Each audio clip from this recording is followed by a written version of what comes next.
30 నిమిషాలలో నొప్పి లేకుండా వేడికోస్ స్వయం చికిత్స. ఆవేశ హాస్పిటల్, హైదరాబాద్. నమస్తే అమ్మా. నమస్తే అమ్మా. అమ్మ, మహాశివరాత్రి ఈరోజు మనం శివుణ్ణి కొలుస్తాము. అలాగే రోజంతా కూడా ఉపవాసం ఉంటాం. రాత్రిపూట కూడా మనం జాగారం చేస్తాము. అవునమ్మా. శివరాత్రి అనగానే ముందుగా గుర్తొచ్చేది జాగారమే కదమ్మా. అవునమ్మా. తర్వాత ఆయన ఏమో అభిషేక ప్రియుడు. మరి శివరాత్రి రోజు అనుసరించాల్సిన విధానాలు ఏంటమ్మా? ముందుగా అందరికీ కూడా శివరాత్రి సందర్భంగా శుభాకాంక్షలు. శివరాత్రి పండగ అండి శుభాకాంక్షలు అని చెప్తున్నారు అంటే అందరికీ శుభం కలగాలి అని కోరికే కదా శుభాకాంక్షలు. అంతే కదమ్మా. శివుడు అంటేనే శుభప్రదుడు అని అర్థం, శుభాన్ని కలిగించేవాడని. ఆయన్ని పూజించి మనందరికీ శుభాలు కలగాలి అని చెప్పి మనకి అందరికీ కూడా, అందరిలో మనం కూడా ఉంటాం కదా, అంచేత అందరికీ శుభాలు కలగాలని ప్రార్థిస్తూ శుభాకాంక్షలు. అమ్మ, శివరాత్రి నాడు పాటించాల్సిన విధి విధానాలు ఏమిటి అన్నారు.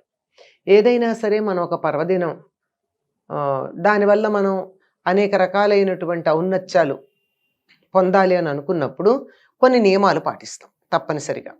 శివరాత్రి నాడు పూర్తిగా ఉపవాసం ఉంటాం. ఈ ఉపవాసం అనగానే అన్నం తినకుండా ఉండడం అనేటటువంటి ఒక అభిప్రాయం ఉంది. అన్నం తినకుండా ఉండడం ఒక భాగం మాత్రమే. అసలు ఉపవాసము అంటే ఉప అంటే సమీపంలో, వాసం అంటే ఉండడం.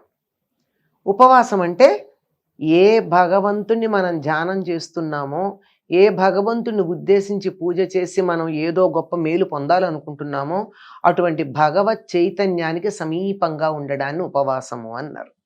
ఈ ఉపవాసం ఎప్పటి నుంచి చెయ్యాలి అంటే ముందు రోజు ఒక్కసారే భోజనం చేయాలి. ఎప్పుడు ఉపవాస దీక్ష అయినా లెక్క అది. ముందు రోజు అంటే ఇవాళ శివరాత్రి అంటే ముందు రోజు ఒక పూటే భోజనం, ఈ రోజు పూర్తిగా భోజనం చేయకుండా ఉండడం, ఆ మర్నాడు ఉదయం భోజనం చేయడం, అది కూడా పూజ అయ్యాక. ఇంతవరకు పాటించటంతో తప్పనిసరిగా ఉండాలి. అయితే ఈ ఉపవాసం అంటే భగవంతుడికి సమీపంలో ఉండడం అన్నా, అందులో మరి భోజనం చేయకుండా ఉండడం భాగం మాత్రమే అని చెప్పాం. ఎందుకు అంటే మనం కడుపు నిండా అన్నం తిన్నామనుకోండి, దేవుడి పూజకో ధ్యానానికో జపానికో కూర్చుంటే ఏం జరుగుతుంది? నిద్ర వస్తుంది. అందువల్ల మనం కూర్చుంటాం. కొంతమంది అలా ధ్యానాలకు చూడండి కూర్చుంటారు, హాయిగా కూర్చుంటారు, అంతే, కాసేపటి గురక వినపడుతూ ఉంటుంది. ఆ పరిస్థితి రాకుండా ఉండాలి అంటే శరీరం కళ్ళు మూసుకున్నా చైతన్యవంతంగా ఉండాలి. మనసు, ధ్యానం మనసుతో కదా చేస్తాం. మనసు చైతన్యంగా ఉండాలంటే బరువుగా ఆహారం తీసుకుంటే చైతన్యం ఉండదు, బద్ధకం వస్తుంది. ఎందుకంటే జీవ ప్రజ్ఞ అంతా కూడా పొట్ట దగ్గరికి వెళ్ళిపోతుంది. మెటాబాలిక్ యాక్టివిటీ పొట్ట దగ్గర ఉంటుంది కదా, అక్కడికి వెళ్ళిపోయి రక్త ప్రసరణ అక్కడ ఎక్కువయ్యి ఇక్కడికి కాస్త తగ్గుతుంది. అందుకే బాగా తినంగానే నిద్ర వస్తుంది చూడండి, కారణం అదే, అంతకన్నా మరో కారణం కాదు. కనుక ఆ రకంగా నిద్ర వచ్చి మనం జోగకుండా ఉండాలి అంటే ఆహారం తీసుకోకుండా ఉండాలి అన్నారు. ఆహారం తీసుకోకపోతే నీరసం వస్తుంది కదండి. కటిక ఉపవాసం ఉండమని ఎవరు చెప్పలా. మన సంప్రదాయంలో కటిక ఉపవాసం లేదు. హాయిగా ఉండలేనటువంటి వాళ్ళు పాలు తీసుకోవచ్చు, పళ్ళు తీసుకోవచ్చు. అల్పాహారం. అల్పాహారం అంటే మళ్ళీ మీరు టిఫిన్లు తింటారు, అది కాదు. పాలు పళ్ళు ఏవైతే తీసుకుంటే వెంటనే శరీరానికి బలం కలిగి పొట్ట మీద ఎక్కువ బరువు ఉండదు అది తీసుకోవాలి. పళ్ళు తింటే నిద్ర రాదు. అవునవును కదా. అవునమ్మా. కనుక పళ్ళు తీసుకోవచ్చు. అంటే ఉండగలిగితే ఉండండి. ఎవరైనా కొంత నియమం ప్రకారం ఉంటామంటే వాళ్ళని కాదనడానికి ఎవరు అభ్యంతరం చెప్పరు కానీ, వాళ్ళని వద్దని అభ్యంతరం చెప్పరు కానీ, అలా ఉండలేనటువంటి సందర్భంలో హాయిగా పళ్ళు తీసుకోవచ్చు సమయానికి. అందులోనూ ఈ కాలంలో మందులతోనే జీవితాలు గడుస్తున్నాయి. అలాంటప్పుడు తప్పనిసరిగా వీలును బట్టి మరి అరటిపండు తినచ్చు అంటే అరటిపండు తినచ్చు. అరటిపండుకి అభ్యంతరం లేదని చెప్తున్నారు, చాలా మంది భయపడుతున్నారు కానీ మరి అందరూ తినచ్చు అని చెప్తున్నది. కనుక అరటిపండో ఇంకో పండో ఏదో ఒకటి తినేసి ఆ మందు వేసుకుంటే అయిపోతుంది. అప్పుడు ఏమవుతుంది? మందు వల్ల వచ్చేటటువంటి దుష్ప్రభావం ఉండదు, నిద్ర రాదు, మన మనసంతా మేలుకునే ఉంటుంది. ఆ విధంగా చేస్తారండి ఉపవాసం. ఇది ఉపవాసం అంటే మీరు అడిగారు కదా, ఉపవాసం ఇట్లా చేస్తారు. సూర్యోదయానికన్నా ముందే స్నానం చేసి మామూలుగా నిత్యం చేసుకునేటటువంటి పూజలు ఏవో ఉంటాయి. అంటే సంధ్యోపాసన చేసేవాళ్ళు సంధ్యావందనం చేస్తారు, గాయత్రి చేస్తారు, మామూలు నిత్యం చేసుకునే పూజ ఉంటుంది. ఇవన్నీ చేసుకున్నాక ఇవాళ అధికంగా చేసే తర్వాత చేస్తారు శివుణ్ణి ఆరాధించుకోవడం. అలాగే మీరు మేలుకోవడం గురించి చెప్పారు, రాత్రంతా మేలుకుంటారు, దీన్ని జాగరణ అంటారు. జాగరణ అంటే మేలుకుని ఉండడం. మేలుకుని ఉండడం అంటే ఏమిటి? మనకు ఒక టికెట్ మీద 2 సినిమాలని ఒకప్పుడు సినిమా హాళ్ళల్లో వేసేవారు, లేదంటే ఇప్పుడు రాత్రంతా సినిమాలు వేస్తూనే ఉంటారు. ఇది మేలుకోవడం అవుతుందా? ఇది నైట్ అవుట్ అవుతుంది, అంతేగాని జాగరణ అవ్వదు. జాగరణ అంటే భగవంతుని పట్ల మనం మేలుకుని ఉండడం. ఏ రకంగా అయితే భగవత్ చైతన్యంతో కలిసి ఉండడం ఉందో అట్లాగే భగవంతుడి పట్ల మేలుకుని ఉండడం. అంటే దీనికి ఏం చేయొచ్చు అంటే ఎప్పుడు మామూలుగా పగలు అభిషేకాలు చేస్తాం, రాత్రి 12 దాకా అభిషేకాలు చేసేవాళ్ళు అన్నారు, అఖండంగా అభిషేకాలు చేసేవాళ్ళు ఉన్నారు.